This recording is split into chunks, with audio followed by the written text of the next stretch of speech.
यथावत बैठ जाएं। फिर से कार्यक्रम को सुचारू रूप से शुरू किया जाएगा, इसलिए आप तमाम स्वजाति बंधुओं से आग्रह है।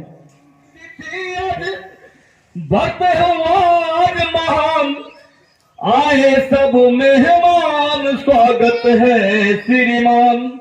आए सब मेहमान, स्वागत आप सबों का श्रीमान। शिक्षा जगत में ज्योति जलाए, शिक्षा जगत में ज्योति जलाए, प्रथम शिक्षिका का दायित्व निभाए।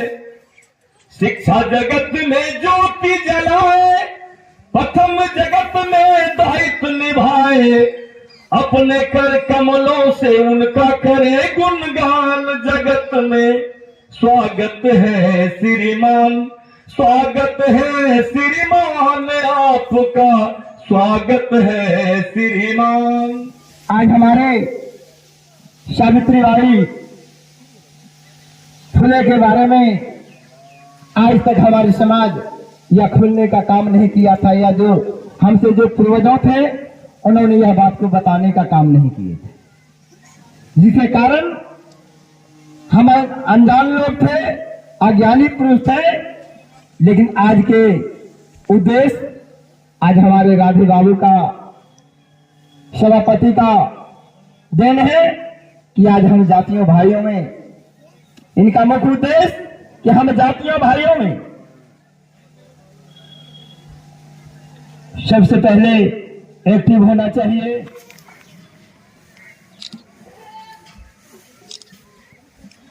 सावित्रीबाई फुले जिंदाबाद, जिंदाबाद जिंदाबाद। सावित्री फुले अमर रहे, अमर रहे, अमर रहे, सावित्री फुले अमर रहे, अमर रहे, अमर रहे, महात्मा फुले अमर रहे, अमर रहे, अमर रहे, महात्मा फुले अमर रहे, अमर रहे, अमर रहे। शिक्षिका माता सावित्रीबाई फुले जी का आज जन्म तिथि है।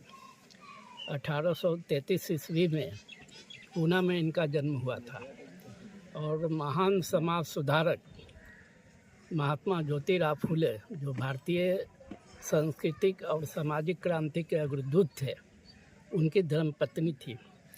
महात्मा फुले ने 1848 में पूना और पूना के आसपास कई पैठों में दलित महिला बच्चियों के लिए स्कूल का स्थापना किया था और स्कूल में बच्चियों को पढ़ाने के लिए उन्होंने अनुभव किया कि उस समय जो कट्टरपंथी और रूढ़िवादी समाज था, अगर वो किसी पुरुष को शिक्षक नियुक्त करते तो लोग तरह तरह के आलोचना करते और तरह तरह की बातें, अफवाह फैलाते। इसलिए उन्होंने सोचा कि बच्चियों को पढ़ाने के लिए महिला शिक्षिका की ज़रूरत है और इस कारण उन्होंने अपनी धर्मपत्नी सावित्रीबाई फुले को शिक्षित कर और उन बच्चियों को पढ़ाने के लिए शिक्षिका के तौर पर नियुक्त किया।